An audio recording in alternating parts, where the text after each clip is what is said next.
This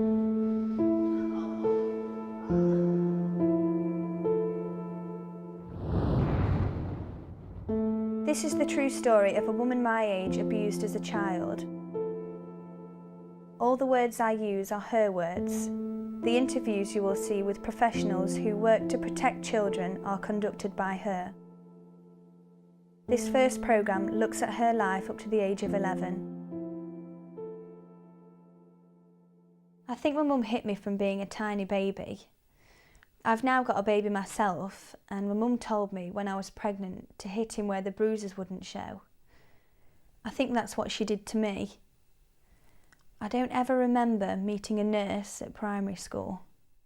I'm quite surprised there wasn't a school nurse at the primary school, because nowadays each school has a named school nurse who's involved in the PSHE and who usually has a drop-in at the school, and it's available for every pupil to go and talk to, and you can discuss various issues, anything you're worried about or anything that's troubling you at home, and we would have been able to pick it up like that. I think very much that we're seen as part of the school but not the school. We're not social services and we're going to immediately be taking children away or be very punitive. I think we're much more seeing as a sort of more open, perhaps more caring is not quite the word, but we're just sort of a little bit apart from the school staff, so they can see us not in that authoritarian place, if you like. So I think we've got a really important role there, where we go between social services, between the school. We've got really good communication with both. So, and often people will tell us things that they're just a little bit too worried to sort of tell school or to tell social services. I truly hope that story of never meeting a school nurse until 11 is unique and never happens again, because hopefully all the school nurses, especially in this area, every school has a school nurse, and a young person wouldn't find themselves in that awful position without having somebody to talk to. From around 6 years old, I was doing all the jobs, washing the pots, cooking tea, and putting my younger siblings to bed. Doing all the things the adults should have been doing. I even had to walk to school across a busy main road by myself because my mum was still in bed. Children at 6 should not be coming to school unaccompanied. I would expect parents, staff to let me know if they thought that any children of that age were coming to school unaccompanied. In fact, children of 11 are supposed to have parents here with them or a friend until we open the gate at 10 to 9. When I think about you being 6, I can understand how it possibly wasn't followed up, because human nature doesn't want to accept that mums will do that to their children. And if you haven't got cast iron proof and you are very, very sure, it's actually very difficult to set the wheels in motion. And sometimes there almost has to be not a tragedy, but things have to get that bad before you can get enough agencies involved. Once they're involved, you can transform adults and children's lives very, very quickly once you get the support in. But it's everybody coming together. Sometimes I was very unhappy, but I had to put on a brave face, because if Mum ever found out that anyone had any suspicions about what was going off at home, I'd have got a beating, so it never got picked up. In my experience, best practice is about adults being trained so that they notice signs, any sign, any differences, any change in behaviour, whether someone's unusually quiet, whether they're not dressed the same, all sorts of things. Just tiny, sometimes they're tiny, but they're really, really crucial. It's about children being comfortable and confident that if they do talk to somebody, then they're going to get something back. It's about the curriculum allowing you or other children to accept that not everybody's life's the same, and if they're not happy about something, they can talk. It's about caring. It's about adults caring enough about those children that they fight for them and they notice the little bits. My mum always made sure that we looked neat and tidy so as not to draw attention to ourselves, and so no one would realise what was really going on. You've got to, as a teacher, look at the whole behaviour of the child, whether there's anything that's new, that's out of character. unexplained absences. But I think the main message is to know your children in your class and know when something's not quite right, and to question that, and not to just sit on that information but to share it. Because what's been shown time and time again from inquiries into the death or the severe injury of children is that information is not shared, and it's one of the most important aspects of preventing abuse of children or death of children at the hands of their parents or carers. Information has to be passed on, and also, of course, it has to be acted upon. And if it isn't acted upon and there are still concerns there, then you need to question why that information wasn't acted on, because a child's life could be at risk. My mum used to say a lot of stuff, that if people ever knew what was going off at home, we'd be put into a naughty girls' home, or she'd give us away because she didn't want us, or we'd be put into foster care. Anything to scare us into keeping quiet. In my experience, most children do find it very difficult to speak out, whatever the level of abuse is. There are all sorts of reasons for this. There's a feeling of wanting to protect their parents, however bad they may be being treated by their parents. There's a concern that it may have been their fault, that they did something wrong, and that's why they were being abused, whether it's physical or sexual abuse. And it's difficult to actually disclose to anybody unless you trust them, and unless you know that you're not going to get into trouble, and that your mum and dad aren't going to get into trouble either. And for that reason, it's extremely difficult for children to actually tell their story about what's happening to them, until sometimes it's too late, unfortunately. It's very hard to get young people to have a voice, and quite often in front of parents they don't have a voice.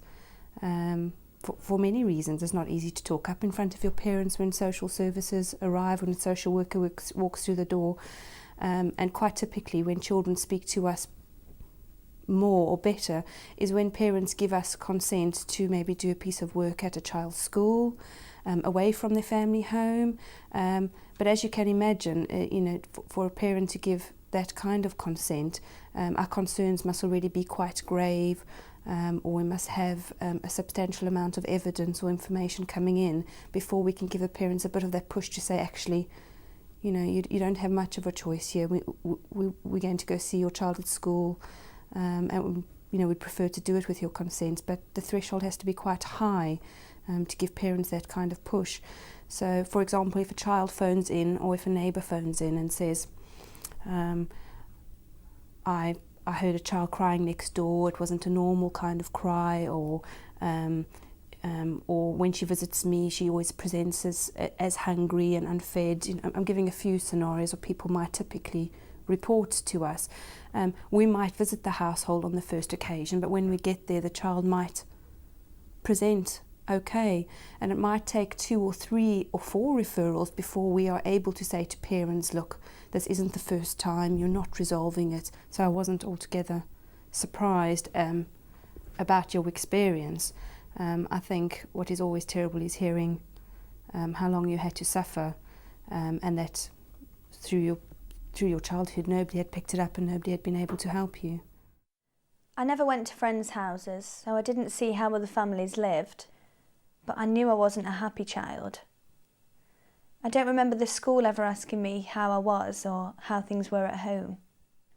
There are 4 levels of abuse that a child may be being subjected to. They are physical abuse, emotional abuse, sexual abuse, or neglect. Now, the ways that a teacher will be able to pick up on the signs that a child may be abused is that they are in a good opportunity to actually know how a child behaves on a day-to-day basis. And if they notice a change in that child's behaviour, they are the best place to actually approach a child and ask them, I've noticed a change in your behaviour. Is there anything going on? Is there anything you'd like to talk to me about? And to let the child know that they are always there when the child is ready to talk to them. Some teachers may feel concerned about reporting abuse, as may do other professionals. It's an exceedingly emotional subject and sometimes difficult for people to hear about a child being abused. What the NSPCC would promote is that it's essential that teachers feel skilled and able to listen to a child who may disclose abuse, and that would be encouraged if they were actually going through regular training, either as a teacher who comes into a school as a newly qualified teacher. It must be part of their induction, and that they have a regular training programme so that they are skilled and confident in listening to a child who may disclose about abuse. My mum used to hit us a couple of times a week, sometimes just a slap, other times she'd punch or kick. You never knew what was coming or what she'd do. Everything I went through seemed normal, but me and my sister went through it, so everyone else must. Your mum was a good liar and made you feel that everybody's life was like that. What I would hope happened here was that we would see through that. So children, if they're quiet or if their behaviour changes or anything that is almost an instinctive reaction to a child, we will follow up.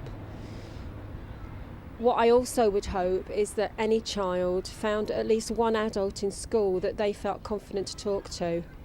It might not be their teacher, it might be an LSA. So that you could have the conversation and maybe not feel so isolated by what your mum was saying.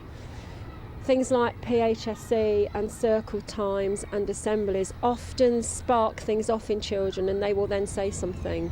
So I think teachers and heads, we need to create enough opportunities in school so that you felt almost slightly uncomfortable about what was happening to you, but then felt confident to talk to one of us. That's what I would hope would happen.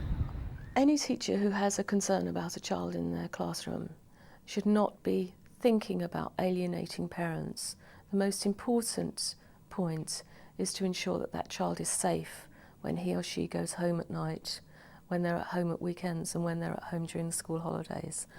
And it's very difficult for teachers, I think, to actually challenge parents, and it's not necessarily their job. That's the job of social workers in children's services. And if teachers have concerns, worries, something that's been bothering them for some time about a child, they shouldn't sit on it. The most important thing is to share that information with the head teacher or the person in the school who has responsibility for child protection. And that should then be shared with children's services, and the social workers there are trained, and it is their job to deal with it. It's a delicate balance, but at the end of the day, the most important thing is to ensure that a child is safe.